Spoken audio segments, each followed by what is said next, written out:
when we come to Saturday Night Theatre. The Doubting Thomases by Mike Stott.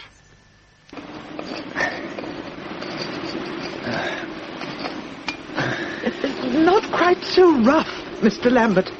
Just gently does it, slow but sure. Yes? Like that? That's more like it. I think you would find an old toothbrush would serve you very well for the fiddly bits. Oh. However, you do have enthusiasm, that's the main thing. And now, I'm just going to clean your skull a little. Excuse me, could you tell me where I can find Dr. Hartley, please? You found her, dear. Me. Oh, Dr. Hartley, I'm Sue Rogers. Pleased to meet you, dear. We need all the volunteers we can get. But I do hope you brought your own trowel. And I was just telling... No, Dr. Hartley, I'm Sue Rogers from the BBC. Oh, well, never mind. What can I do for you? I was wondering if I could have an interview with you for the local news spot. Oh, yes. Why, certainly. About the site? Yes. Right. Well, where are the cameras? No, this is radio. Just this little recorder and the mic. Oh. Oh, well, go on then, ask your questions, dear. Well, you see, before we actually tape anything, could you just fill me in on the background first? Fill you in? Well, I can show you around. Fine. Come along, then. We'll start over here. Oh, careful how you go. You see, the original Hannah Cliff. I say original, I mean in the period I'm concerned with. Say about 1,1500 years ago. The cliff edge was then probably half a mile or even a mile further west. Out there. This whole coastline has been eaten away by the sea. That's how we found this site in the first place. Something like, 30 or 40 yards of land at the edge of the cliff just fell into the sea. Mm-hmm. And left about half the original site behind, uncovered. The entire site will fall away into the sea sooner or later. So you don't have time to conduct a proper excavation? No, I'm afraid we don't. We're having to concentrate just on certain sections of the site. And even so, the sea will probably win in the end. It's a great shame. Yes. Now, well, frankly, Dr. Hartley, I don't know all that much about archaeology, but what exactly is it about this site that makes it important? Oh, it's important for us locally because it's here. It's part of our past. But over and above that, it does seem to be a site which was occupied very possibly continuously from the time of the Roman invasion and settlement right down to, around the middle of the 7th century. Oh. Now, unfortunately, the villa itself has been lost in the latest collapse of the cliff. But here, where we're digging at the moment, here's the really exciting area. It's a burial vault, Romano-British, with here, built against it, a small burial mound, which might well be the result of a small pile of bodies being hurriedly buried after the villa itself was burned, about the middle of the 7th century. You mean it was attacked and burned? Yes, but very late, you see. I mean, just imagine, dear, the descendants of Imperial Roman officers, settlers, could have been living here as late as 250 years after the fall of Rome. Here, on the northwest coast of England. Yes. What about the burial vault itself? Have you found any treasure? No, we've only just started. But that's not what we're really interested in, you see. We want knowledge, not treasure. What about the people who attacked and destroyed the place, then? Who were they? Oh, goodness knows. Celts, local tribes, Saxons, we really don't know. But there was quite a fight here, that we're sure of. Now, you see this? What is it? It's a human vertebrae, with there the arrowhead still embedded in it. Yeah. Grisly, eh? Oh, look at this. Only found this morning. So we haven't cleaned it up yet. But that was found actually in the entrance to the vault. A skull? Yes, a young man's skull, we think. You see that? Split almost in two, probably by an axe. Very nasty. Yes. I'm afraid life was rather cheap round here in those days. Right. Well then, Dr. Hartley, shall we do the interview now? Yes, I'm ready, dear. What do I have to do? Oh, I'll just ask you the same kind of questions again, and you just give me the same answers. Oh, all right. I'll just do a little intro first. This is Sue Rogers from the very edge of the terrifying Hannah Cliff, just outside Hannaford. The sea is beating against the rocks below me, while up here on the cliff top, a small, windswept team of devoted and rugged volunteers battles against time and the ocean itself to solve the mysteries and secrets of this ancient site of treasure and destruction, which now faces its final threat, perched as it is so perilously close to the overhanging edge of the constantly crumbling cliff. The leader of these dedicated and determined archaeologists is a tiny, bespectacled lady, Dr. Eva Hartley. Dr. Hartley is a world expert on that little understood but deeply fascinating period of blood feuds, massacres, and the everlasting struggle for power that is part of our heritage, the Dark Ages. Dr. Hartley, I understand this entire site is just about ready to topple into the sea at any moment. Well, more or less. Now, among the very latest finds here on the Hannah Cliff is a truly hair-raising piece of human evidence.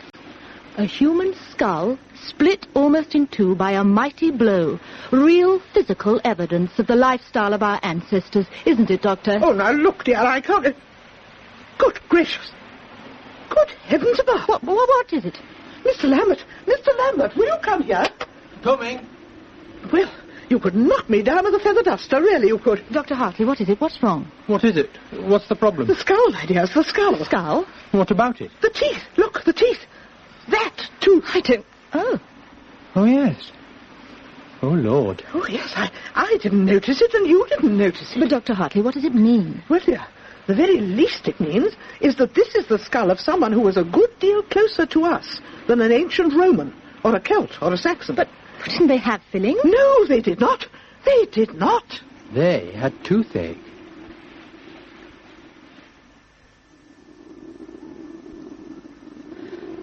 Well, quite a headache, eh? Sir, What were you doing up here, Tony? I was helping. I'm interested in archaeology, and I was off duty. Who actually found this thing, Dr. Hartley? I did. Oh, and you didn't notice the filling? You were detective constable. Well, I wasn't on duty, was I? I was looking for 7th century remains. I wasn't looking for examples of modern dentistry. All right, Tony. Matter of fact, I almost wish nobody had noticed. It's going to be a nuisance, this. Where was it found? Down here. There. And you haven't found the rest of the skeleton yet? It's probably still buried in here, in the vault. Vault? Dr. Hartley, what exactly is this place? Well, from here back to there is a Romano-British burial chamber or vault. And here was a burial mound dating from the destruction of the villa, which used to be over there. Yeah, so a 20th century skull, and presumably the body it belonged to, was in the middle of a burial vault that was something to do with the Romans. Not in the middle of the vault, actually, just inside the entrance area. Interesting. Now, I'll have to take the skull down to our laboratories, but I'm going to have to interfere with your work here, I'm afraid. We won't have to stop, will we? No, just the opposite. I'll send you half a dozen men to help sift right through this area. They'll be under your control, Doctor, with Detective Constable Lambert here as coordinator. We're looking for different things, but I think our methods are compatible. There shouldn't be any clash of interests, I hope. Thank you, Mr. Smith. Just one word of warning, though. Keep a check on Lambert here. It seems when he's looking for old bones, he doesn't pay much attention to new ones. Now he's officially looking for new bones, he might not notice a hoard of Roman treasure. Oh, come on. See you. Bye. Mr. Smith. Yeah. What about me? What about you? I'm Sue Rogers from the BBC. Oh, that's awkward. And how much do you know? I've got everything that's happened so far down on tape. Well, that's even more awkward. How about a deal? Huh? I won't use any of my material without your permission, if you'll let me come along with you. To watch, maybe to help. Huh? It's against the rules. And I won't even carry a tape recorder or a notepad. I'll just watch. Then I can maybe do a feature about this afterwards. Go on. I was in at the start, and I would like to be in at the end. Oh, come on then. The car's down there. You agree? On the conditions stated, yes. Well, come on, I've got a skull to deliver. Right. Hey, just a minute. What? Did you say yes because... Well, just because I'm a woman? No, because you're a young woman and a lovely one. Male chauvinist. Is it always like this? Yeah, most of the time. Seriously, do you just sit and wait? We do. Or at least I do. You're free to leave. But I wait and wait and wait. It's a large part of my job, the ability to sit and wait. Or stand and wait. They also serve, you know. Do you enjoy your job? Yeah, do you? Oh, my job, yes. But why are you here? wouldn't you stand far more chance of promotion in the city or the regional crime squad? Yes. Well? Well, I don't really want promotion. I asked to work here. I worked in the regional crime squad, and I asked to come here. Why?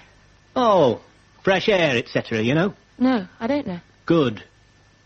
Do you mind me asking questions? I prefer conversation to interrogation. Oh, it's just I've never really talked to a policeman before. Oh, well, I've never talked to a media person before. Have you heard me on the radio? Uh-huh. Oh, you're not impressed. Well, I don't know, you all seem to talk as if you're sitting on a bomb. Oh, you do like the sarcasm, don't you? Are you married? Must be awful being married to a man like you. No comment. Huh. Is Dr. Willoughby always so slow? He's not slow, he's thorough. Did I put my foot in it asking if you were married? I'm sorry. Look, I'm 37 years old, 6 feet dead, brown eyes, brown hair, no distinguishing features except a moustache I'm thinking of shaving off, and that's all. That's me. And I'm not married because my wife divorced me and we had no kids. And I moved here because she worked near where I worked, and I didn't want to be near her anymore, and I do have hobbies but no pets, all right? I'm sorry, I'm just nosy. It's just the sitting waiting, I'm sorry. Did she leave you for someone else, or was it you who... Don't answer. There were nobody else's. She divorced me because she was bored to death being married to me, by mutual consent. Look, I didn't mean you were a... Here we are, John. Ah. One school, quite a headache, eh? You've heard that one before, haven't you? Yes, I have. Now, tell me something I haven't heard. Well, death would have been virtually instantaneous, assuming he was alive when struck. It was a single heavy blow with a sharp, heavy weapon, probably an axe. And? And it's the skull of a young male, a boy, aged about 14 years. He had one filling, as noted, plus 2 extractions of the lower left jaw. There's his dental chart. Oh, thanks, Willoughby. Now, the important question, how long's he been dead? Because if this is some Victorian or Edwardian killing... Oh, no, it's more recent than that. Post-World War II. Strontium-90? Yes. He was alive in 45. He was dead before, 66. Decomposition is complete. So, 21 years? Yes. Of course, I'll be able to pinpoint it more accurately if you find the rest of the skeleton. And perhaps some fragments of clothes. Oh, and the skeleton ought to be close to where the skull was found. I mean, he wasn't beheaded. So it's recent enough to be solvable? In theory, yes. And good luck, too. I don't envy you the job, but I do envy you your new assistant. Oh.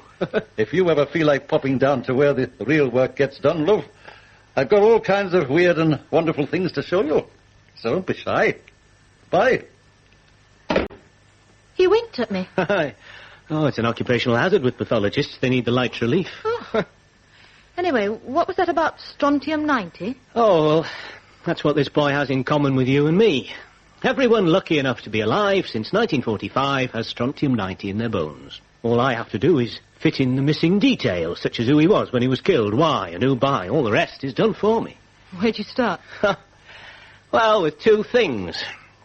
A list of all boys aged between 12 and 16 who disappeared in the British Isles between 1945 and 1966. I phone a computer for that, and then I wait for it to come back to me. And this, the dental chart or picture, he had 2 teeth out and 1 filling. So he had a dentist. So I get copies of this, and then try to find the dentist of every boy on the missing list, and I hope one of them will recognise it, starting locally, but, well, it might involve a dentist in Aberdeen, or even Australia. Dentists do emigrate, you see. Yeah. And they die too, which doesn't help, and sometimes they lose their old files. Anyway, the point is, for the moment, I just make a couple of phone calls, and then I wait, and wait, and wait, and wait. Oh, Lord. Is there a coffee machine here? I thought you'd never ask. The canteen's down the corridor on the left. Black with no sugar for me, please. Okay. And I'm sorry if I upset you before. I forgive you if you get me a donut, too, if they're fresh. Okay. Some of the donuts in this place have been here longer than I have.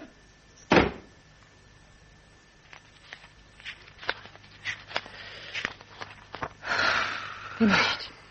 Isn't it frightening?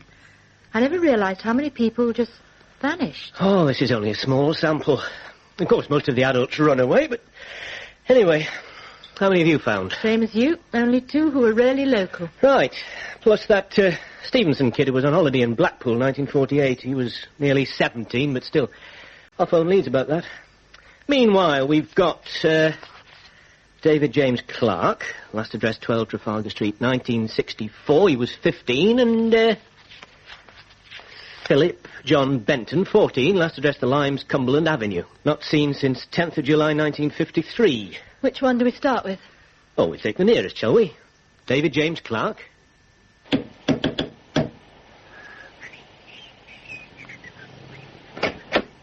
Yes? What do you want? Oh, I'd like to speak to Mrs. Clark, if that's possible. Yeah, that's me. What do you want? You're the mother of David James Clark? Yes. Well, now, Mrs. Clark, I wonder if you can remember who your son's dentist was. You what? Your son's dentist. Same as mine. Mr. Crabtree on Inkley Road. Why? Is he in trouble? Oh, Mr. Crabtree? No, silly, our Dave. Mrs. Clark, I thought your son was missing since 1964. Oh, yes. He was. He ran away to London. So he's not really missing at all? No. He writes every Christmas. And they get a birthday card, too. Good afternoon, Mrs. Clark. Ta-ra. What was it about, anyway? Oh, well, don't tell anybody anything, then.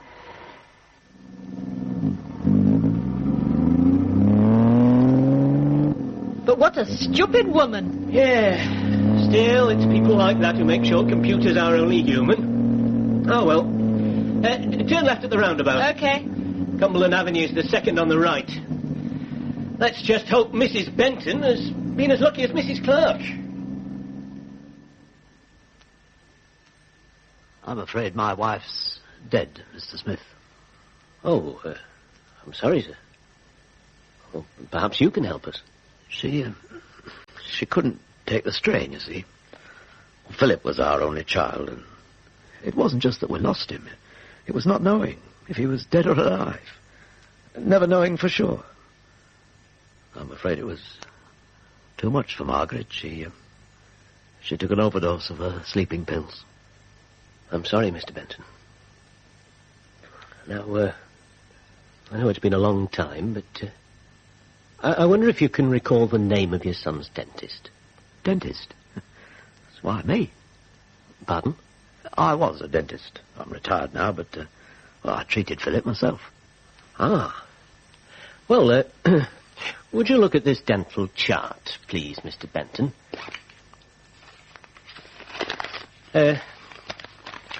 See if you can recognize it. It might match your son's record in your files. Mr. Benton? Yes. Yes? Yes. It is Philip. My God. After all these years. After 20 years. Oh, I'm sorry. Are you going to be all right? Oh, yes, it's... I just... Yeah. It's just that... well, if only Margaret could have... Still. What is... Hmm? Oh, what you going to do about it? Well, there'll be a full investigation, Mr. Benton.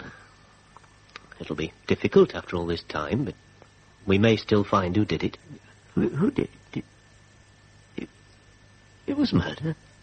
Yes, it was. Oh. It's been so long. I don't want revenge because of Philip anymore. It's not so much his death, it's those years and years of uncertainty. And what that did to my wife. So, because of that, I hope you can find whoever tortured my wife and myself for so long. Yeah. Well, there's nothing more I can do at the moment. Except to promise you I'll do my level best to find whoever did this. To your son. And to you. And your wife. Thank you. Well, there's not much in the file, is there? No, nobody seems to have had any idea what happened at the time. No worries at home. No problems at school. A happy, normal, intelligent kid, good at sport, good in class. Looking forward to his first holiday abroad with his parents, and then he vanished. Had lunch at home, left to go to a cricket match in Hammerford, never seen again. Didn't meet his friends as arranged, and he most likely never went to the match at all. And most of the material's irrelevant anyway now. Most of it's about them looking for him. Rumours. People thinking they'd seen him. Well, all irrelevant now. Yeah. He was probably killed the same day he disappeared. Saturday the 10th of July, 1953, which doesn't give us much to go on, does it? Apart from interviewing his friends again. But they were all interviewed then. They were all at the cricket match. I know. And the logical conclusion is that he was just the victim of some maniac, possibly even a sex maniac. Except that he was found inside an ancient burial vault. Yeah, exactly. That's the only thing we know that the officers investigating at the time didn't know. The question is, why? Yeah, come in. Oh, Tony, Dr. Hartley, come in, sit down. Found the rest of the body, the skeleton. Are you sure? Pretty well. Willoughby's going over it now, but he seemed to think it was pretty definite. So did Dr. Hartley. Yes, we've finished for tonight, but we'll start again at first light tomorrow. Good. I'll leave the 6 officers with you, Dr. Hartley, just in case. Thank you, they're a great help. Oh, this is quite dreadful, isn't it? Yes. Did you find anything else in the vault? Yes, a sarcophagus. The boy was lying by the side of it. It's a fairly rough-cut stone thing, not very handsome. And inside there are what seem to be the remains of 4 or possibly 5 different people. They're old bones, I hope. Oh, no, they're certainly ancient. Oh. But you see, Mr. Smith, there's still a bit of a puzzle. Oh, why? It's quite a small sarcophagus, big enough for one body. So it appears that the other remains were put in there as skeletons, piled in rather than buried. Did you find any things with them? Burial objects? Treasure? That's a rather strange thing. We found nothing. Just bones. You mean it's been emptied? Somebody's been there before you? We can't be certain yet, of course, but it does appear possible. There's another thing, John. Where the boy's skeleton was, we didn't find any trace of clothes. Not even buttons or a zip or shoes. So he was naked? Yes. And normally you might think a sex killing. But if he was 14, well, I think he took his clothes off to wriggle in there to keep them clean. Yeah? I don't think the clothes were removed just to prevent identification, because I don't think the murderer ever expected the body to be found, let alone identified. I think he crawled in, naked, with the idea of washing when he came out, probably in the sea, and then getting dressed again in nice clean clothes so that nobody would be able to tell where he'd been. Only he never did come out. No. And the murderer probably got rid of the clothes somewhere else. Buried them or burned them or something. That wouldn't be difficult. No, he was only wearing sandals and shorts and a light summer shirt. You mean you think he was a tomb robber? Well, I think he found that site, and he found a crack or a small hole in the entrance, probably opened up by some subsidence, and so he dug it out a bit, crawled inside, and... What? Well, took whatever he found there. And then he was killed because of what he found. He was robbed too, you mean? And maybe he found a whole treasure hoard. Well, maybe. We can't say what might have been in that vault. We can't even be sure that it had been robbed until we've opened the whole thing up. It doesn't have to be treasure, you know, Sue. People kill each other for very small amounts of money. People even commit murder just because they don't like somebody. Not in a Romano-British burial vault, they don't. All right, let's call it a day, shall we? How about a meal? Have you two eaten yet? No, and I only had a sandwich for lunch. We'll join you. Good. Sue, you going to eat? Yes, can I use your phone first? I'll catch you up. Okay. See ya. After you.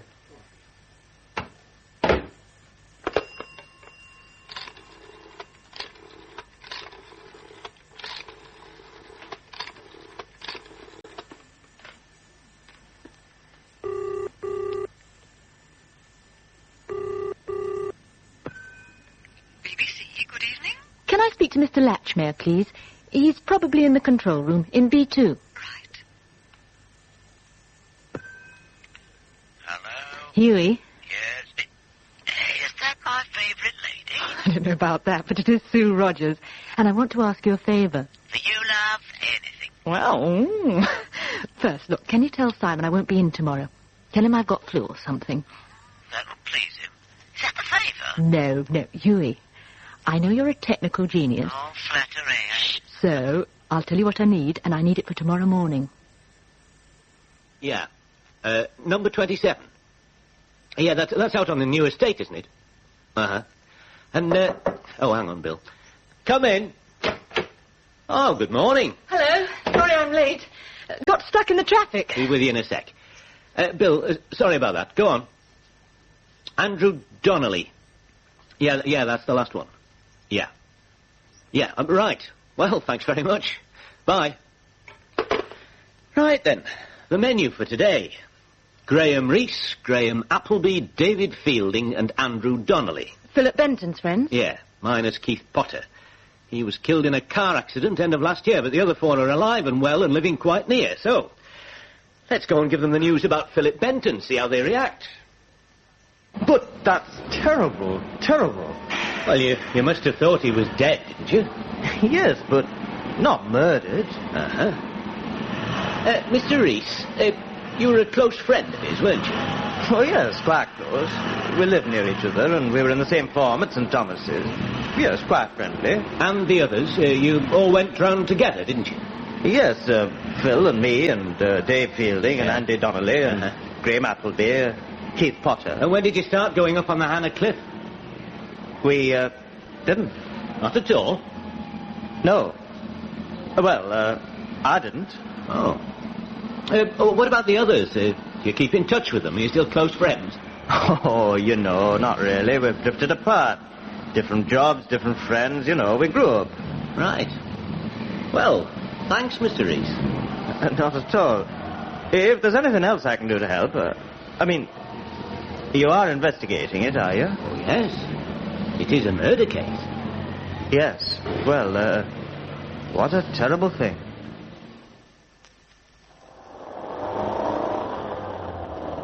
Three down, one to go. What do you think so far? Well, they all seem a bit taken aback, but a bit nervous, aren't they? Yeah, they are, aren't they? And they're all virtually pretending they hardly know where the Hannah Cliff is. Well, it's only a couple of miles away.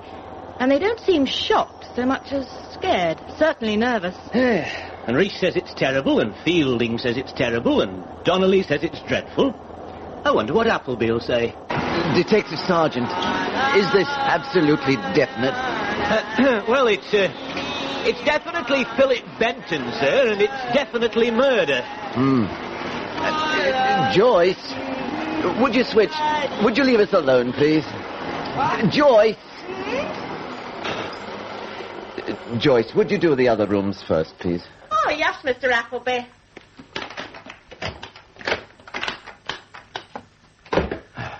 That's better. Can I speak to you in confidence? Oh, I think Miss Rogers here is quite trustworthy, sir. Oh, thank you. Well, first of all, I must say I'm not entirely surprised by what you've told me. Oh? I mean, there was something going on before Philip vanished. And I'm only sorry I didn't have the nerve to speak up at the time. There's something going on? What? Oh, I don't know exactly, but... Well, you know we were a group, the six of us. I suppose we were what you call a gang in a quiet way. We called ourselves the Doubters. Doubters? Yeah. We were all at St. Thomas's, you see, and well, we didn't think much of it as a school. In fact, it's a very good school, but a bit dull, what we thought.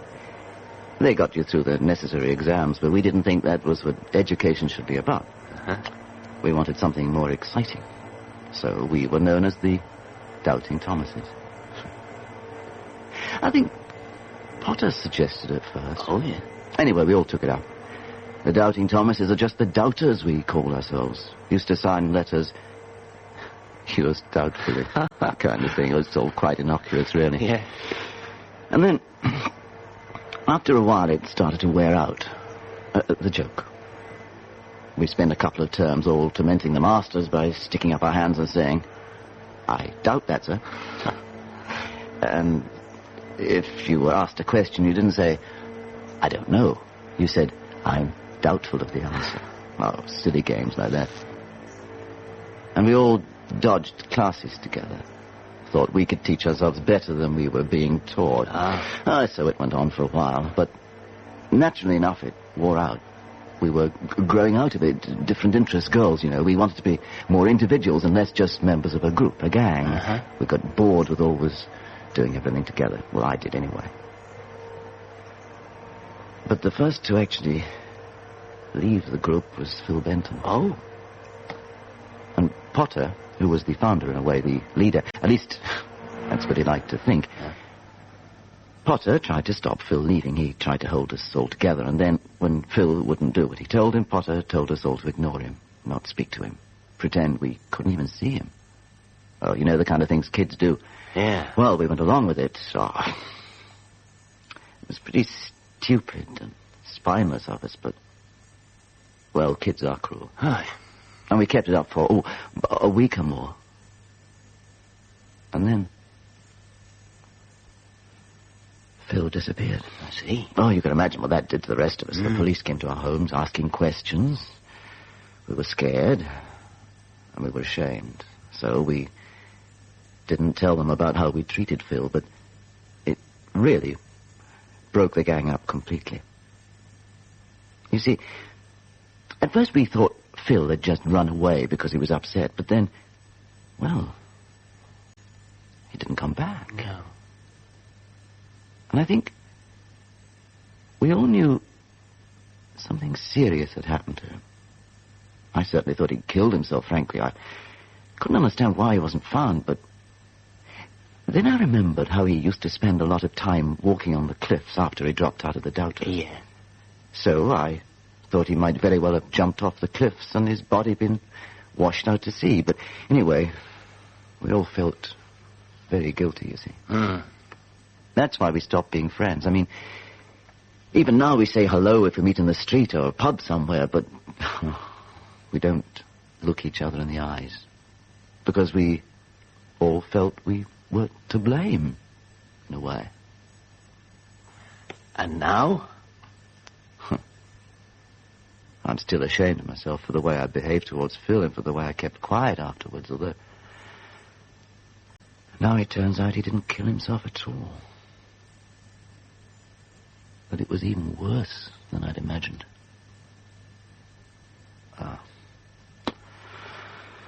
Well, I don't know what to think.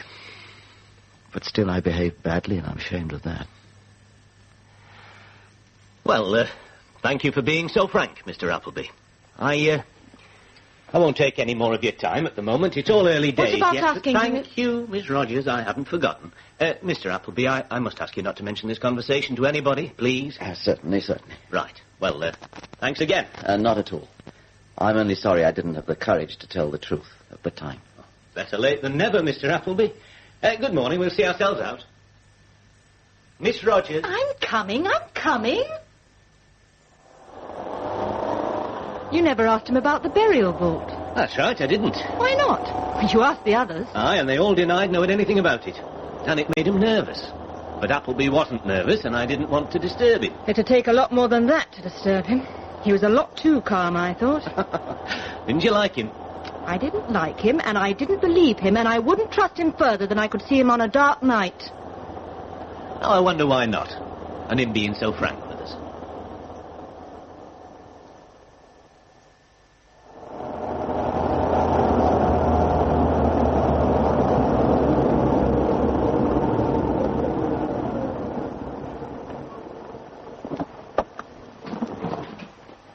Aren't you coming? Hey? No. You go on ahead. I'll catch you up. I want to make a radio call. Oh, a secret affair? Uh-huh. Oh, well, suit yourself. Oh, I won't need my bag, will I? See you in a minute, then. Uh-huh. Alpha Orange 1. Come in, Alpha Orange 1. I have a message for Detective Inspector Waters. Go ahead, sir. Message reads, require complete check on the following: Graham Reese, Graham Appleby, David Fielding, Andrew Donnelly. That's 2 L's and 2 N's. Repeat, complete check. Background, careers, financial situation, social life. Got that? Yes, sir. I also want a complete check on Keith Potter up to his death last year. That's all. Okay. Yes, sir. It'll go straight to Detective Inspector Waters' department now, sir. Fine. Thank you. Out. Now, let's have a look what's in Sue's little bag. Well. A little recorder.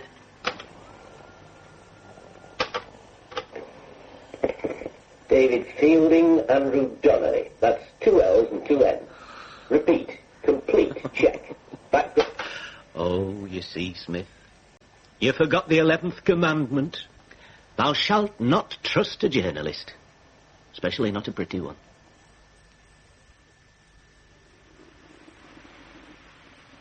Hello? Anyone at home? Oh, come in, Mr. Smith. Can you manage? Just in time for a drop of Romano British coffee, eh? Yes, we were just taking a break, showing Miss Rogers the results of our labours. Black? Please, Tony, no sugar. So, what is the result, Dr. Hartley? Oh, from my point of view, a great disappointment, I'm afraid. And from my point of view? Interesting. There you are. Oh, thanks. Oh, well, let's start with the disappointment. Oh, that's simple. We haven't found anything. What? No burial objects? No treasures? Nothing but bones. And they've been moved. We uncovered 3 more sarcophagi, all empty. Their contents have just been tipped into the one near the entrance. So we're not going to gain much knowledge at all about the people who lived and died here. Oh, Walter's been spoiled from an archaeological point of view. Oh, I'm sorry. Well, Tony, what's the consolation for us, then? Just what Dr. Hartley said. Huh? The fact that somebody emptied the place. And the only thing left behind when the entrance tunnel was sealed up again was Philip Benton's body. The idea being that if what was taken away was not very valuable, why take it? And why kill for it? Because I can't believe that Benton's body being found in this particular place is just a coincidence. I agree. There is a treasure. Or there was, anyway. Okay. Anyway, the police job is finished here, yes, Dr. Hartley? Yes, you can put your nice policemen back to being policemen again. Right. Well, now let's see what we've got so far. Should I leave you alone? Oh, no. You stay, Dr. Hartley, please. This involves you. Whatever was taken from you is important for you, too, and... Anyway, I might have a need for you later. Oh, well... Now then, the situation. First, we've got very little to go on. It's 20 years too late for fingerprints, bloodstains, finding the weapon, all that. We're not going to be able to work out what happened from concrete evidence and clues. So, we have 5 prime suspects, and one of them is dead himself, Potter, right? Mm-hmm. Now, Detective Inspector Waters has put some of his men on to doing a general check on all 5, and, we must hope to see things a little bit more clearly when we get his reports. But at the moment, what do we know? A burial vault has been robbed. The skeleton of a boy who vanished in 1953 found inside it. Now, the vault could have been robbed any time in the last... 12 to 1300 years. Thanks. But the probability is that it was only found and robbed in 1953 by Philip Benton or by somebody else, or by somebody else and Philip Benton. And that somebody else was greedy enough to take all the treasure for himself and kill Philip Benton in order to do it. Well, that's assuming there was a treasure, but actually Sue would go further than that. You'd say that somebody else was Graham Appleby, wouldn't you, Sue? Well, yes, I would. Any reason? Beyond feminine intuition? Look, I know I didn't like him, but I didn't like him because I didn't believe him. He was lying. Well, those hints about Keith Potter, he went right to the edge of saying Keith Potter hated Philip Benton, and that if anybody killed him, it must have been Potter. That was what he was implying, wasn't it? Yeah, I should explain. They had a kind of gang called the Doubting Thomases. Really? Yeah, now, according to Appleby, Potter was the leader, and Philip Benton left the gang, and Potter hated him for it. And I just think Appleby was trying a pretty crude trick. Yep, I agree, Sue. It was a crude tactic, but look at it this way. The suggested motive. Hatred. Revenge. Now, it's as obvious and blind as the fact that Potter is the one member of the Doubting Thomases who can't answer back and give his version of things because he's dead. Mm-hmm.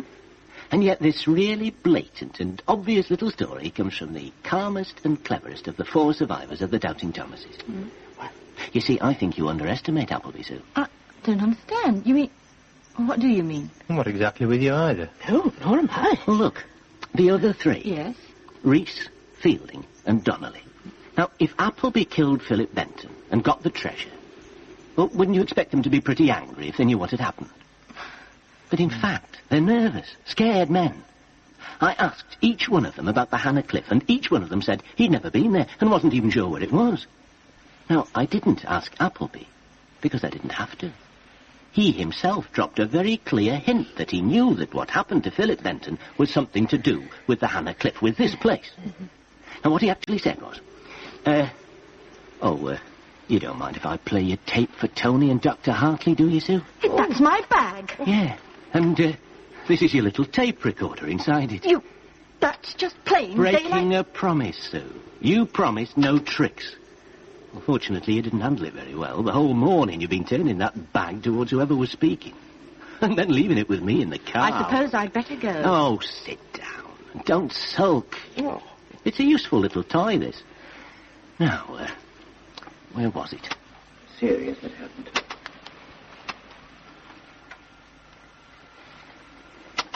And I think... This is it. Listen carefully. Serious, that happened. I certainly thought he'd killed himself, frankly. I couldn't understand why he wasn't found, but then I remembered how he used to spend a lot of time walking on the cliffs after he dropped out of the Doubters, so I thought he might very well have jumped off the cliffs and his body just been washed out to sea. But anyway, we... So what?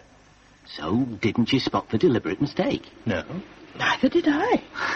Well, Appleby said Philip Benton spent a lot of time walking on the cliffs, and he also said after he dropped out of the Doubters. Yes, so? So he'd already said they were all ignoring Philip Benton. They'd sent him to Coventry. So how did he know Benton spent his time walking on the cliffs? Exactly. How did he know anything Philip Benton did after Philip had left the Doubters? Well, and the only answer is he knew, because they were not ignoring Philip Benton at all. They were doing just the opposite. They were following him. But you said Appleby made a deliberate mistake? Yes, I did. Appleby's cunning. Clever enough not to make mistakes without a reason. Clever enough to know I wouldn't believe him, and clever enough to use that fact. You see, I think Appleby's trying to use us, to tempt us to do something. But what? Well, at a guess, I'd say he wants us to bring this whole situation to a boil. After all this happened 20 years ago, 20 years. And yet after all this time, Reese and Fielding and Donnelly are still nervous, they're defensive. Whereas Appleby doesn't seem at all defensive. No, quite the opposite.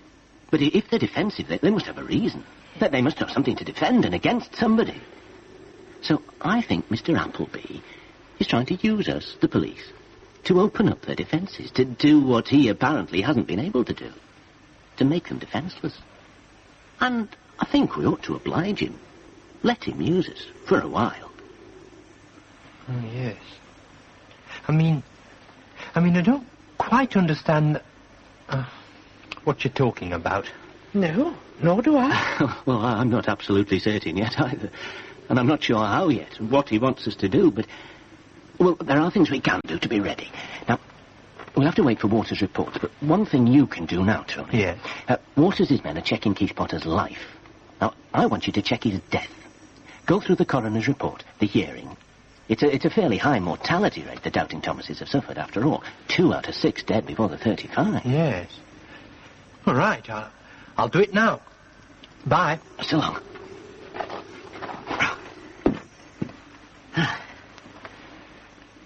Dr. Hartley. Yes. Now, what can I do? For the moment, nothing. But could you be near a phone this evening, say after 8? I'll be at home then. 2557. Good. 2257. Thank you. I'll explain things more clearly then. Right. Meaning you want to be left alone now, you two? Please. Right. Well, I'm off. So, I'm thoroughly shamed, aren't I? No. You should be, but you're not. You're just irritated at being found out. Well... Sue, have you got a jealous boyfriend? What? Have you? No, I haven't got anybody at the moment, Good. but even if I had it... Now, you used the fact that you're a beautiful girl, and I obviously fancied you more than slightly to get in on this in the first place. And then you promised me you won't cheat, and then you do cheat. You're rather a sneaky lady. Now, look, you... It's all right, Sue. We have a real need of a sneaky lady. Remember what I said? We've got no chance of sorting this out just by good routine detection. And what we're faced with is an old, fixed situation, which Appleby seems to want us to shake up a bit. And we have to oblige him if we're to stand any chance of settling the case. Now, Appleby's tricky. He cheats. So, we cheat back. And on the old principle, it takes one to catch one. You see, you're not as unlike Graham Appleby as you might think. You're both not entirely trustworthy. So really, you shouldn't dislike him. I think if you tried, you could get to be quite good friends. Well, friendly enough for you to tell him you've had a bust-up with me and what a pompous ass I am, and maybe even whisper a few secrets about my plans. Hints, you know, he likes hints. Do you think you're sneaky enough for that, Sue? I might be sneaky, but you... Oh, words fail me. Oh, now, from what I've heard of you on the radio, I'd say it was you who failed the words. You nasty, grotty, flat-footed slug. My God, I understand how your wife got to hate you. No, she didn't hate me. She was bored with me. You see, I was a nicer and duller man in those days. Youth, you know. Yes, well, we all changed. I wouldn't have dreamed of having an affair with a beautiful, sneaky bird like you in those days. What? Well, that's what I dreamt about last night. Me? You. It seemed like a good idea at the time. Will you do it, Sue? Will you take Appleby out for dinner and tell him nasty tales about me? With pleasure. With real pleasure.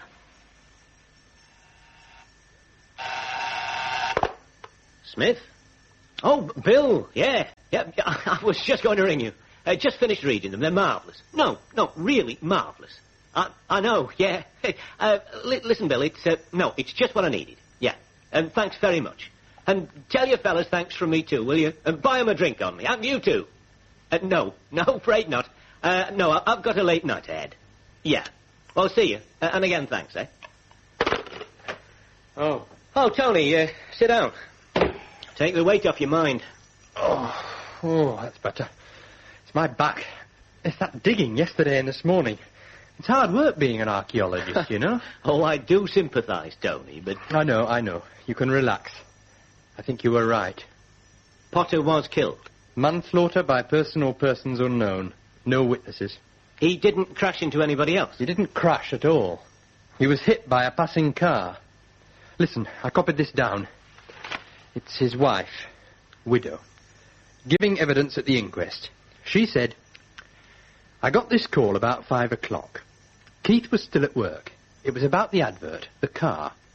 And this man who phoned, he said he thought he might like to buy it, but he'd want to see it first. Mm. So I arranged it that Keith would meet him from work, before he came home. The man said he'd be at that cafe on the New Warham Road, the Swan. It's only a little way from Keith's place, where he worked. So that's all I know. I never. She broke down there. Yeah, and what happened? Well, Potter drove out of work onto the New Warham Road. Yeah. Then he pulled onto the shoulder. He had a flat tyre. Rear offside wheel. He got out, and there was a nail in the tyre. Uh-huh. He opened the boot, probably, and the spare tyre was flat. Then he probably started walking back to his office. Nobody knows. He was found by a truck driver about 100 yards away from his car. Dead. He'd been hit hard and fast from behind, and neither the car, nor the driver, nor the man who phoned Mrs. Potter were ever found. So, he just might have been hit by some speed merchant who was too scared to stop. Or he might have been hit by a flying saucer that later kidnapped the man who was going to buy that car. He might, but he wasn't. Did you talk to Mrs. Potter? No. I thought I'd better not. It only happened a couple of months back, after all. I checked with her doctor, and he said she's still very upset. Now, this was the night of the 20th of December, was it? How did you know that? Well, I've got Waters' reports here. Potter's house was broken into that night while his widow was at the morgue. Oh, that lousy, dirty swine. No, not really, Tony. It had to be then.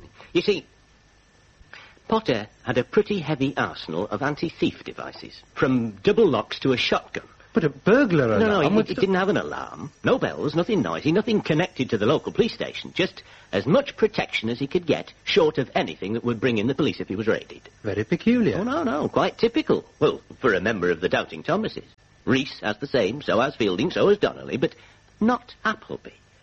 Well, he doesn't even have a decent lock on his front door. But in most other ways, Appleby's quite like the others. Now, listen to this. 5 men, all 34 years old, all above average at school. 4 of the 5 could have gone to university. None of them did. And until recently, when both Potter and Fielding started on the Open University, and, Appleby's done a degree course in ancient art by post, but he didn't bother to take the exams. Then, 5 bright, capable young men starting their careers. Reese went into his old man's garage. He runs it now. Potter was a salesman, then local sales manager. Then he stopped. he didn't get another promotion because he never applied for one. Donnelly. He went into his uncle's estate agent's business. The Hannaford office is a small branch office, but he never moved.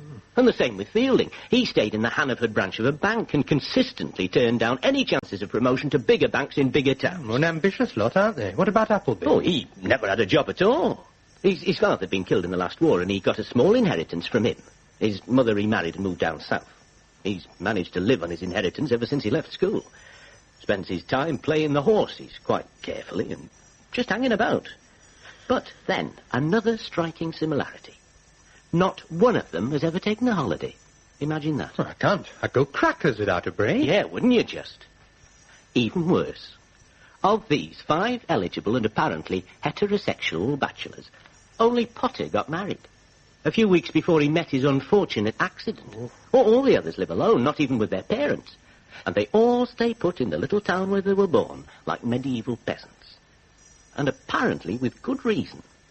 Because Keith Potter was planning to leave. He'd booked 2 tickets on a flight to Australia New Year's Eve. That's why he was selling his car. That's the mistake he made. And that's why he's dead? That's why he's in Hannaford Cemetery, where Philip Benton will be soon. Oh.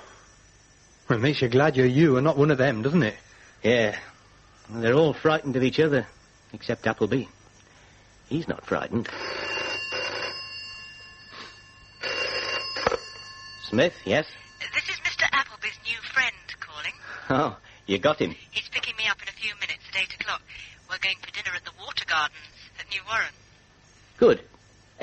Now listen, Sue. You can tell him anything you want, but the one thing you must tell him is that we're bringing in Reese, Fielding and Donnelly tonight, and that I'm going to keep them here until they talk. Have you got that? Yes. He's got quite a sexy voice on the phone, you know, not like yours. I'm glad to hear it. Tell Appleby that as well, but make sure he knows that the other 3 are going to be in my office for most of tonight. Okay. If I don't manage to phone you later on, don't get jealous, will you? I might decide to ask him for a nightcap. Do.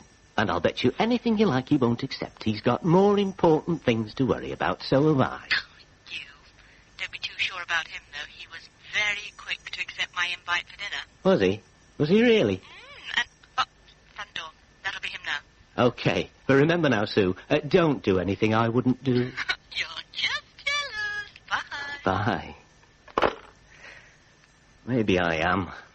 You might be. What? Oh, nothing. That was Sue. Appleby's just called to pick her up for dinner in that flash place in New Warren. You know, 4,000 plastic water lilies, and you chuck your tip into a pond and watch the waiters fight for it with the man-eating goldfish. You two really do get on well together, don't you? Yeah, like man and wife. What am I saying? You tell me. All right, I'll tell you. I want 2 good men in a good radio car to get out to the Water Gardens to watch Appleby without eating a 5-course meal themselves. And I want them to go on watching him wherever he goes and whatever he does. Uh-huh. You sound strikingly like a worried husband. Shut up, Tony. Put Ogilvy and Parkinson onto this. They're good. Right. What about the other 3? You said you were going to bring them in. No, that was a slip of the tongue. I meant you're going to bring them in. And keep them here long enough to give Appleby a chance and long enough for them to really worry. Right. I'm on my way. What are you going to be doing? Oh, I'm going to spend a quiet evening with Dr. Hartley. Oh, you're trying to make Sue jealous, eh? That's right. See you. I'm going. But remember, the course of true love never did... Get out! I'm going. I've gone. Oh, the course of true love, indeed. Still... Oh, come on, man. Come on. Work.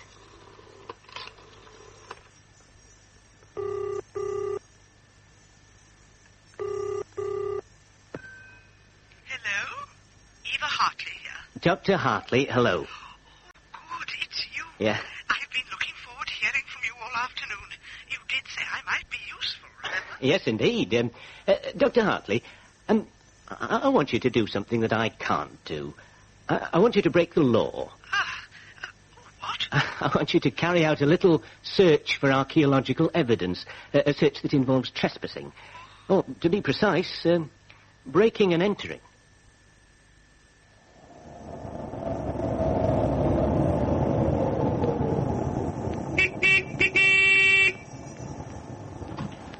Hello, Dr. Hartley. Get in. Oh, thank you. Oh. So, Off we go, James. Drive me to the scene of my crime. Well, first of all, here's a skeleton key. Very apt name in the circumstances. Now, listen, I'll drive you there and I'll bring you back. And I'll wait in the car about 50 yards from the house. But if anything goes wrong, I'm afraid you'll have to deal with it yourself, Dr. Hartley. You do understand that, don't you? Oh, quite. Well, you're supposed to be preventing this kind of thing, after all. Yeah. Now, are you quite sure you want to go through with it? But of course. I haven't been so excited since I got my first metal detector. Right. Off we go, then.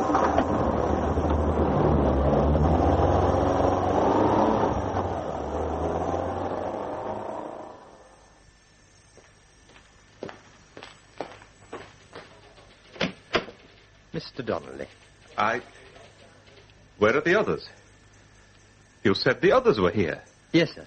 Mr. Reese is next door that side, and Mr. Fielding is next door the other side. And Mr. Smith won't keep you waiting a moment longer than necessary, sir. But why isn't Appleby here?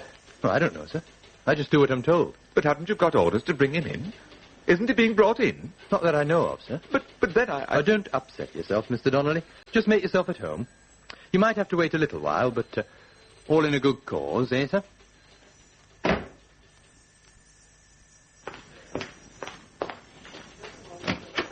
All right, Mr. Fielding? Can I go now? I'm afraid not. Just a little while longer. Mr. Smith's been held up. But don't you worry. He'll be here before morning. Listen, you don't understand. Would you like to explain, then? Uh-huh.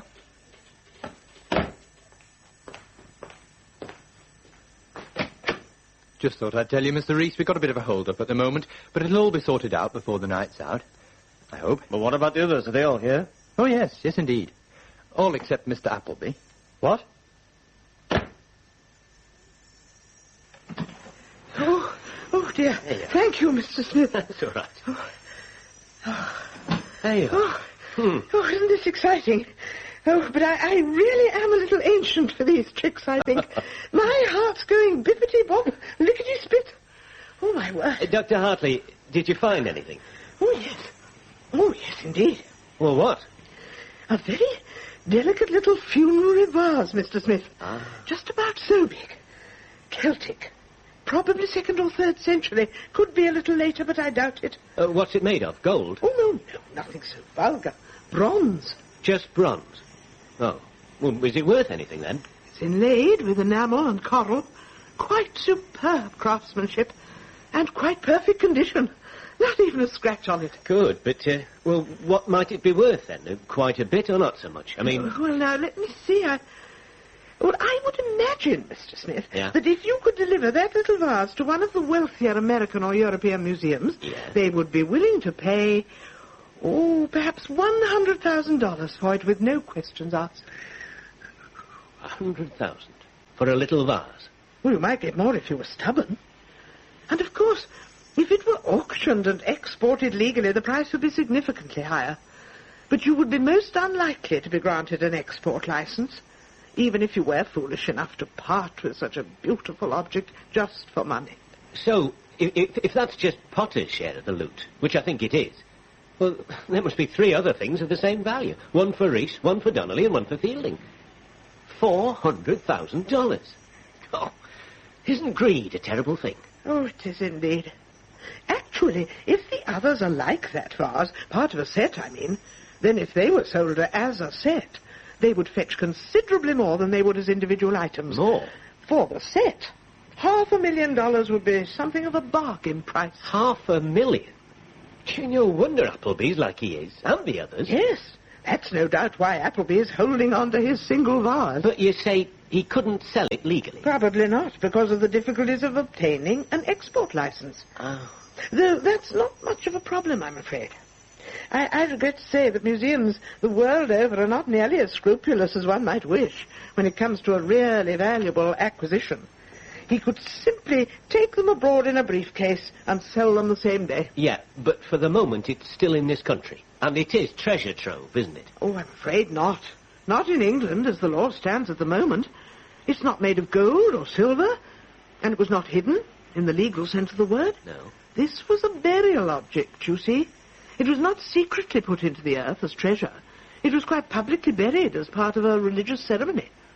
No, from the Sutton Hoo precedent, it would be the property of whoever owned the land it was found on. On, or in, or under. Yeah, but it came from the burial vault on the Hammer Cliff. It was stolen from there. I don't think we should be able to prove that. It did, oh, of course it did. But I doubt if one could prove that beyond all doubt in a court of law. Oh, so Appleby could always claim he simply found it in his back garden, found them all in his back garden, and then he could sell them, legally or otherwise. Yes. But unless he reported it to a coroner as soon as possible after finding it, then he would have committed an offence. Oh. Even if the coroner were to decide the vase was his property, failure to report the find immediately would be an offence. Well, that's something. We can always threaten him with that, then. Now, Dr. Hartley, where does he keep the vase? Oh, now, that was interesting. Yeah. He has a small display room, partly a study and partly taken up with display cabinets, rather like a little museum. Yeah. 4 display cabinets, one containing the vase, and the other 3 empty. Waiting to be filled. Go on. Well, that was rather odd, I thought. But equally interesting was the study part of the room. There was a library, a very specialized library, consisting entirely of museum catalogues and details of exhibitions and sales, and all of them concerned with antiquities. Catalogues from all over the world, and all dealing only with the period of the vase. He must be terrified that the others would manage to sell their shares. Good, good. Was there any trouble getting into the display room? It was even simpler than the front door. Oh, wait a minute. Here's your clever little key back. Oh, thanks. I only used it on the front door. The door to the display room wasn't even locked. And no precautions or alarms inside? None that I could see. Of course, I didn't try to touch the vase, much as I would have liked to.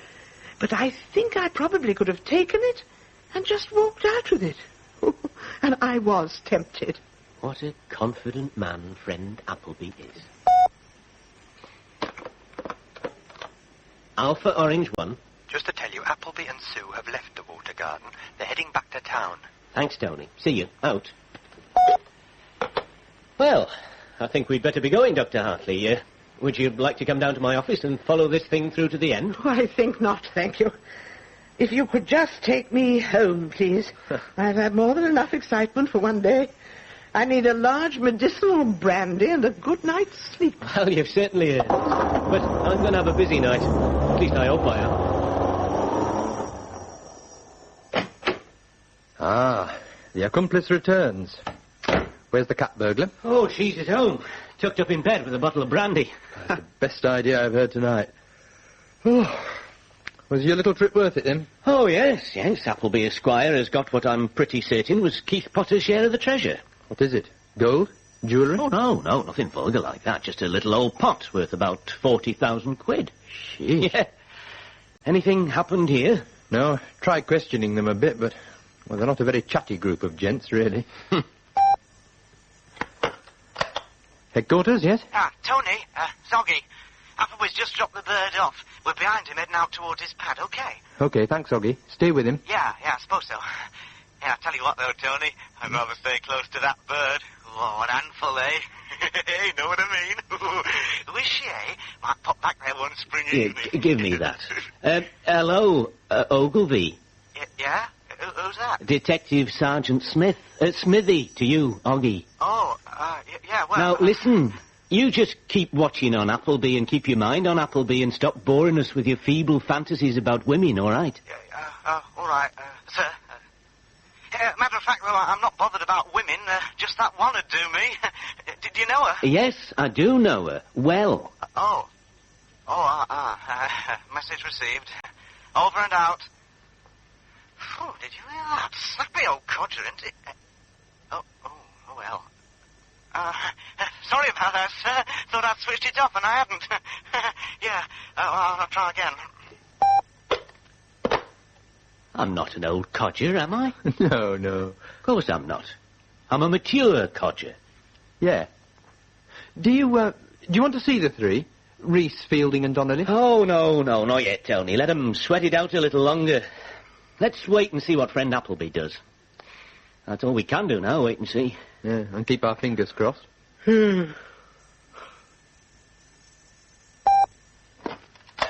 Yeah, hello? It's me again, Oggy.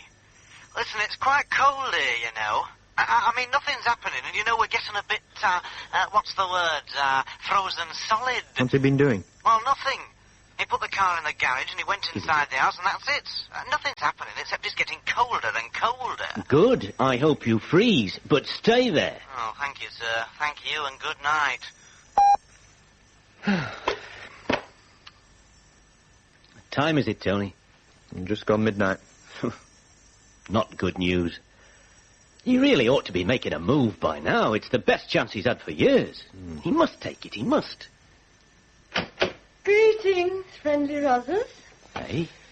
Oh, glad to see you, Miss Rogers. Won't you take a seat? I will. Thank you kindly, officer. Thought I'd come and share the excitement. Don't mind, do you? Sue, are you drunk? Me? Drunk? No. Certainly not. No. Just floating a little bit. Had a super evening there. Really, Appleby paid the bill, too. It's nice wine. It's a nice place, the Water Gardens. They have big goldfish in pools, ponds, and fountains, sprinkling... Tony, get her a black coffee, will you? And you? If you're going anyway. Huh. I wish I got out of flashy restaurants. Or any restaurants. I'm tired and I'm hungry. Well, get yourself a donut. Codger. Did he say anything interesting, Appleby? Oh, yes. He said he was full of sympathy for you, said he thought you had a very difficult job on your hands. And I told him you brought in Rees and Fielding and Donnelly. He was duly interested. But he said he couldn't bring himself to believe they could be murderers. He just didn't seem to have the nerve for it, he said. Though he admitted you could never be sure. Each man is an island, he said. Oh. Looked me right in the eyes when he said it, too. Waxed quite poetical on the uncertainty of life in the modern world. He did. Oh. He's still got the other three here. Yep. I bet they're worried little men. Oh, they're not the only ones. I'm worried. Appleby dropped you off, went straight home, and hasn't left his house since. Well, he didn't seem to be in any great hurry to get rid of me. Quite sociable he was. Friendly. Oh, don't worry. I think I prefer you of the two. Oh, I'm flattered. Given me or a murderer, you choose me. That's very discerning. So you do agree with my feminine intuition after all, do you? You think it was him? Well, I certainly can't see Rees or Fielding or Donnelly having the nerve to kill Philip Benton. I agree with Appleby there. They've been stuck in here for hours now, and not one of them's even asked to see a solicitor. They're like sheep. And Appleby's the wolf. It wasn't very wolfish with me. Ah, because I'm afraid you're not what he wants, Sue. He wants that treasure, all of it. You found some treasure? Dr. Hartley did, not gold or silver. Don't get excited, just a little vase, but worth a lot of money. Room service? Lovely. There you are. Thanks, Tony. Merci, garçon. You know, Tony, you could always get a job as a waiter at the Water Gardens. Always fancied that. Can you swim? Big joke. No donuts. No, they sold them off to a construction company. How's this for a sick joke? They say they'll have fresh ones in the morning. Anything fresh happened? No, nothing so far. Oops. Spoke too soon. Hello? It's Ogilvy. Look, if you're going to start moaning about the cold again... I'm not, sir. No, things are warming up here. Our friend just came out of the house and got the car out the garage and drove away. You're following him, are you? Oh, yes, we're with him. I'll call back when we know where he's headed. Out. So, he's on the move. The wolf is closing in. You know, when I was a little girl, there used to be sheep on the hills behind where I lived. And once, I saw a dog chasing them. It wasn't a wolf, just an Alsatian. He chased them right along this hillside, and there they were, heading straight for a wall, with a big drop on the other side. And then suddenly, they all stopped running. One of them turned round, and he charged the dog. It wasn't even the biggest sheep, but it turned round and charged. And the dog ran away, with his tail between his legs. Very good. What's she talking about? Tony, listen. Bring those 3 little sheep in here, will you? Let's give them the good news. The wolf is moving in. Okay. Another time, when I was small, I saw a cow. It was chasing a bull. It was spring. Sue, stop talking. Stop trying to stay awake and either go to sleep or go away. Eh? Well, suit yourself. Now, I'm not really tired, though. Hello. Hello, sheep. I count you in my sleep. Sheep. Here we are, sir. Mr. Reese, Mr. Fielding, and Mr. Donnelly. Now, look, relax. Just listen. Now, we know what this thing is all about. We know that none of you 3 murdered Philip Benton, but you know as well as I do who did kill him and why. At least one of you does, probably all 3 of you. And that makes you accomplices. It also makes you potential victims yourselves, like Keith Potter. Now, you've kept quiet for a long, long time, and I've a damn good idea why. I know what you're trying to protect, trying to hang on to, but believe me, you can't win. You've got to choose between your shares of the treasure or your lives, your freedom, the chance to live ordinary human lives. Now, I'm going to give you the chance to tell me what you know. I promise you absolute protection if you talk. Mr. Reese.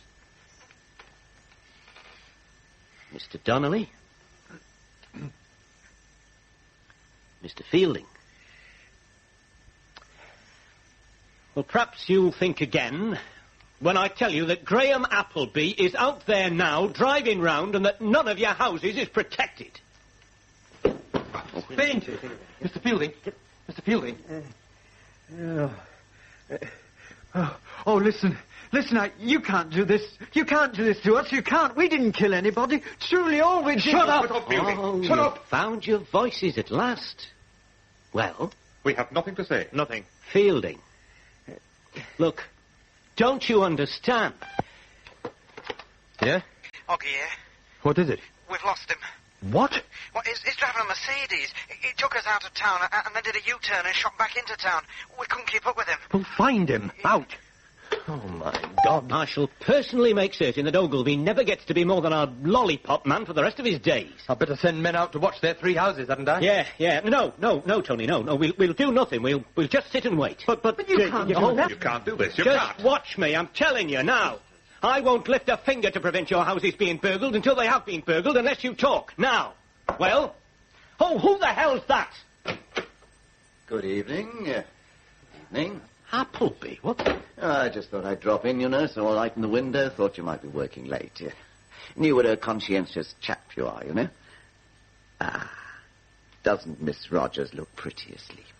What do you want? Oh, just a little chat. In confidence. You better take him out, Tony. Right. This way. Come on, this way. Well? Oh, first of all, just a small point, but, I do believe I was chased on the way here. 2 very suspicious-looking men in a blue car. I did jot their registration number down, if you're interested. I'm not. Mm-hmm. Well, what a practical little office you have here. No paintings, no carpet. And no hidden microphones, either. Now, what do you want? Well, really, I just thought I'd better give you a friendly warning about Miss Rogers. What about her? Well, you probably don't know this, but we went out for a meal together this evening, and I'm afraid to say she did get a bit tiddly, became rather talkative, gossipy, said things she probably didn't mean to say. So I thought I'd just let you know, no need to worry about me. I shan't breathe a word to anyone. You can rely on my discretion, Mr. Smith. Thank you. Is that all? Not quite, no. I was thinking on my way here how easy it seems to be burgled nowadays. What? I mean, I seem to have had an uninvited guest myself tonight. Someone entered my house while I was out with Miss Rogers. Oh, I wonder why. Yes, so do I. You see, nothing was stolen. Anyway, I thought I'd mention it to you. Yes. Nothing urgent, of course, but if you could perhaps look into the matter in the morning, I'd be grateful. Perhaps you could advise me what precautions I should take in future. Right, I'll call in the morning. Oh, good. Odd thing, really. nothing being taken, actually.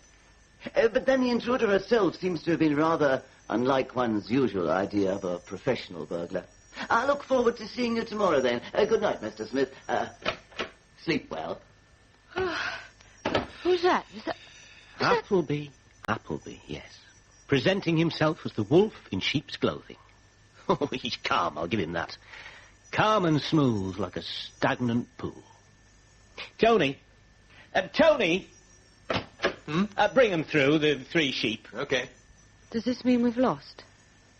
Yeah, I've got a nasty feeling it means just that.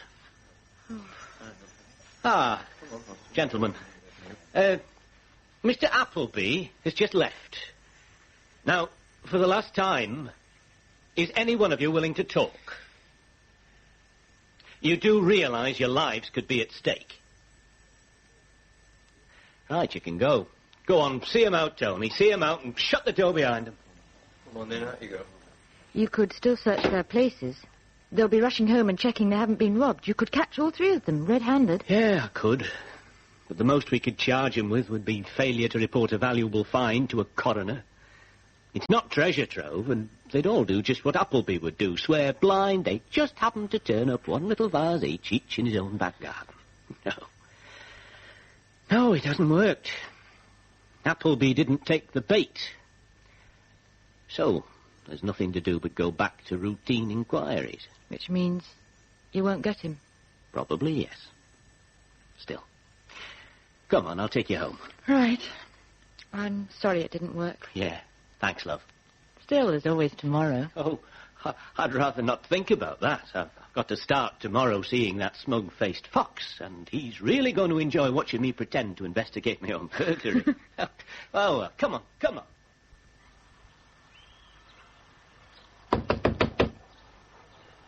Uh-huh. Doesn't even bother to lock his front door now. Hey, up. It's been broken. Look. Come on, let's go in.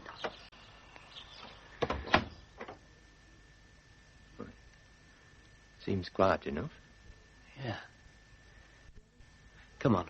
Upstairs, the display room.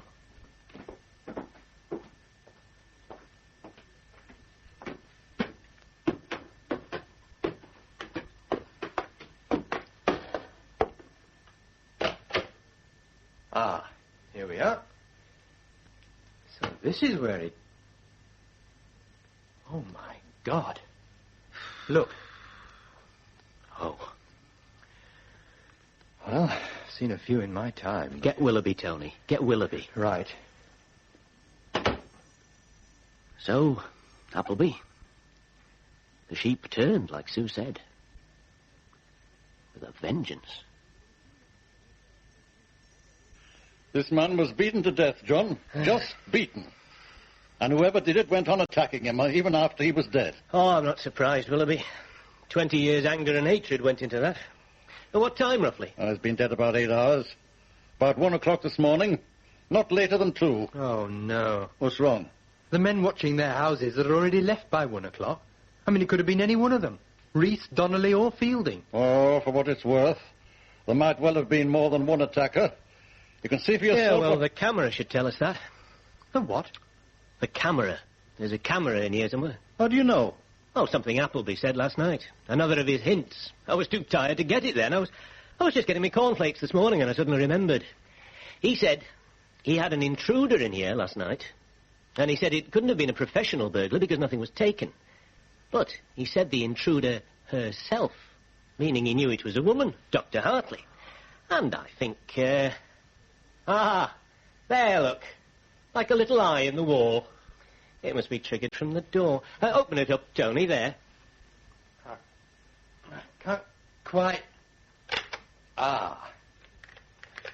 Well, let's have a look. Here we are. Oh, yes. See? Dear Miss Hartley.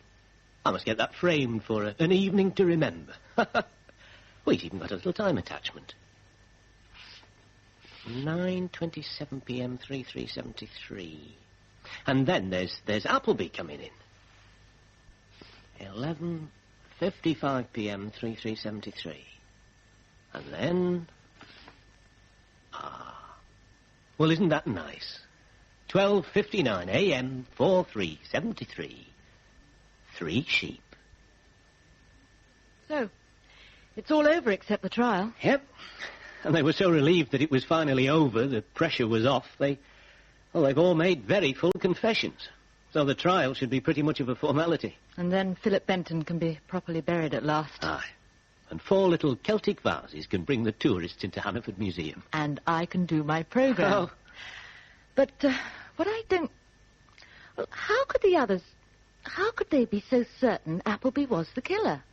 And not one of themselves? Yes. Oh, because they arranged it all. You see, Appleby was the leader of the Doubting Thomases. Not Keith Potter, he was another of the sheep.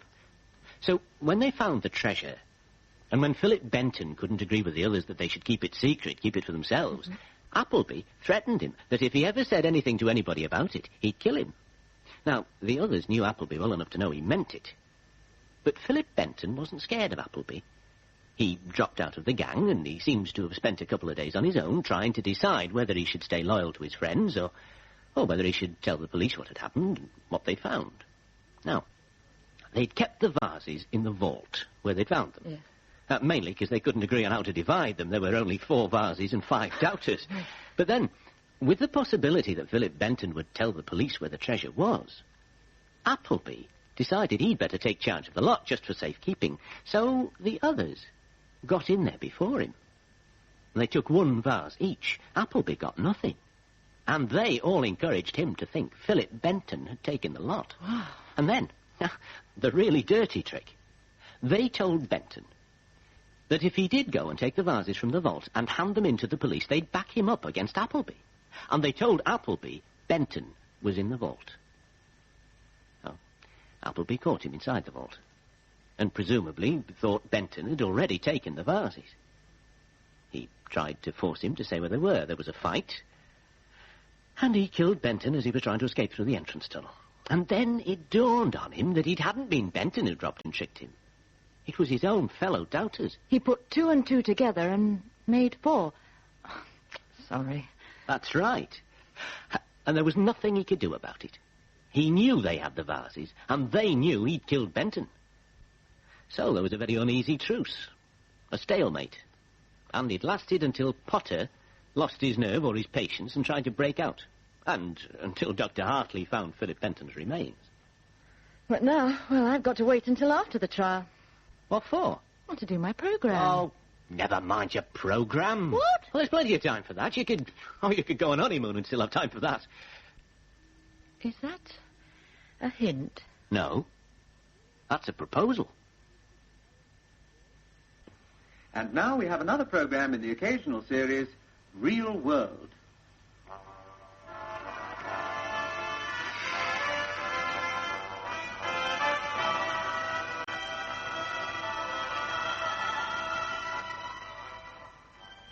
Tonight, The Doubting Thomases, with Sue Rogers.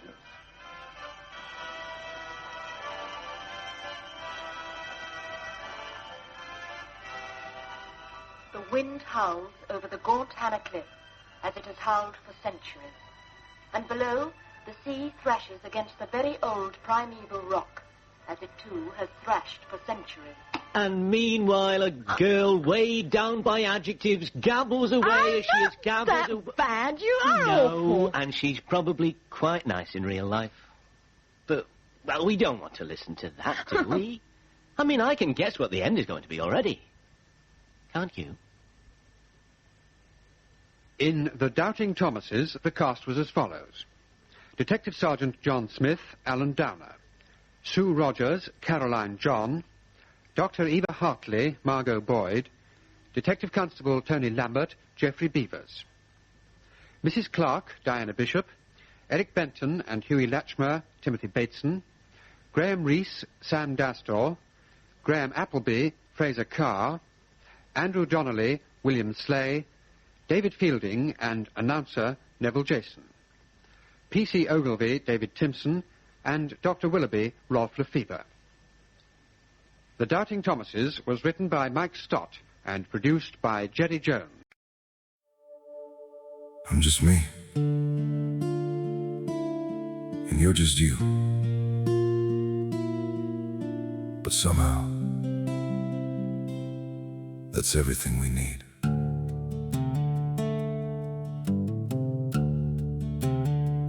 I don't have a perfect story, no shining crown to wear, just a heart that keeps on choosing you in every prayer.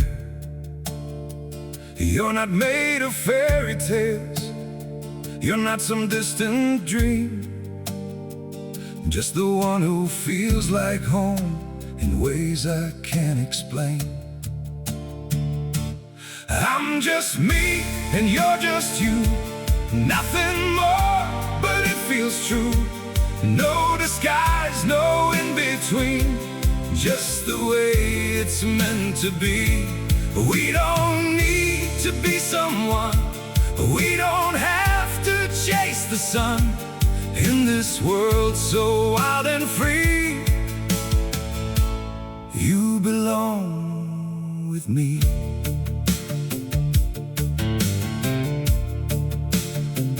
We're not written like a story people talk about for years, but in every quiet moment, you're the one I feel so near.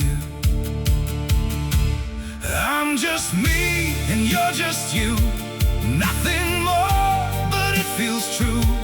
No disguise, no in-between, just the way it's meant to be. We don't need to be someone, we don't have to chase the sun, in this world so wild and free. You belong with me. Maybe we're not perfect, maybe we don't shine, but if you stay beside me, then everything is right. I'm just me and you're just you, still somehow we make it through. Every road and every sea leads you back to me. We don't need the stars above, we already have enough. Simple hearts, one destiny. You're the one for me.